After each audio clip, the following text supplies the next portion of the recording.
السلام عليكم ورحمة الله وبركاته. النهاردة رجعنا في فيديو جديد. ريسيفر تروماكس 2000 هنوصل الريسيفر باور مع بعض. مفيش أي استجابة حتى الباور سبلاي زي ما احنا شايفين كده. أنا فاصل الباور عن الريسيفر، هنوصل باور. في كتم في الفولت بيحصل معايا. لو عليت الأمبير شوية هنوصل في شورت. هنفتح الريسيفر مع بعض.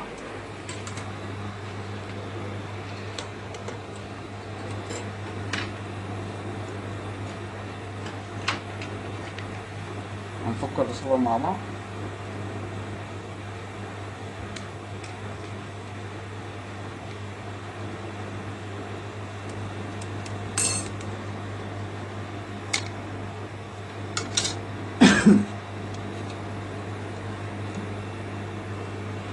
وهنبدأ نفحص الشورت بتاعنا.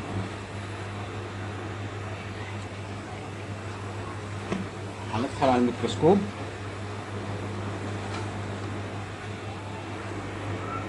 هنبدأ الأول من أول مدخل الباور. نروح على الاس 47 ونبدأ نشوف.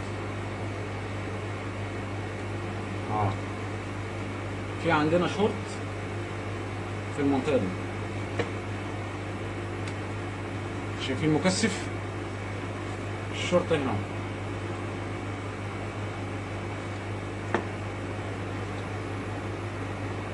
كده اهو. ساعة ما بنوصل الشورت عندنا في المكثف، هنبدأ نرفع المكثف.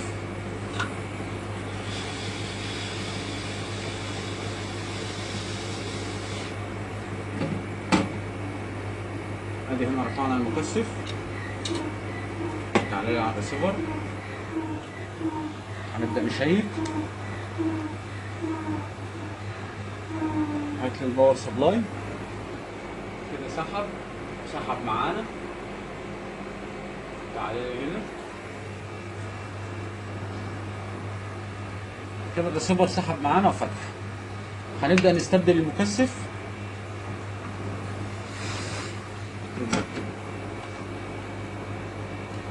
نبدأ نعمل استبدال للمكثف. نجيب بوردة تغطية من عندنا وناخد منها مكثف.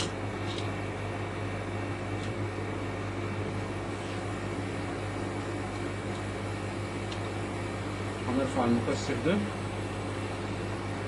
المكثف ده بالذات انا بناخده لان هو جنب منه اي سي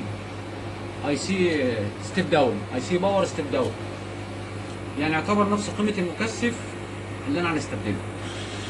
هنرفع المكثف ده من هنا.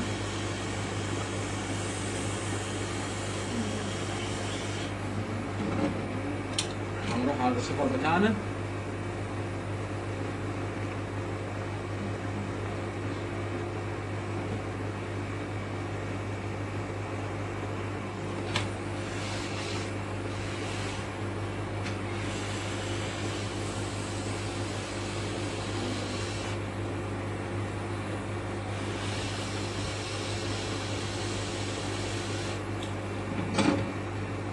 كده احنا ركبنا المكثف الجديد.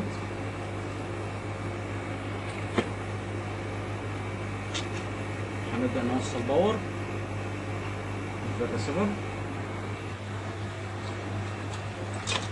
نوصل كابل الاوديو فيديو.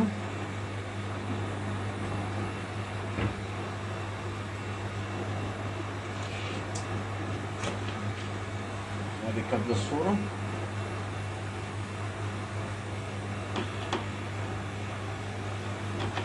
نبدأ ندخل بالإشارة على الريسيفر. الشاشة كده الريسيفر اشتغل معانا. هنا زي ما احنا شايفين.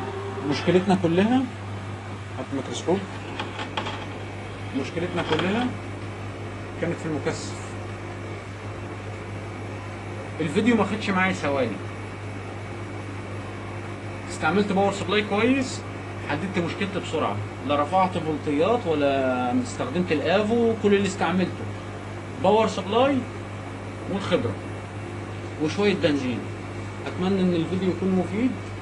ما تنسوش لايك واشتراك وتعليق. شكرا.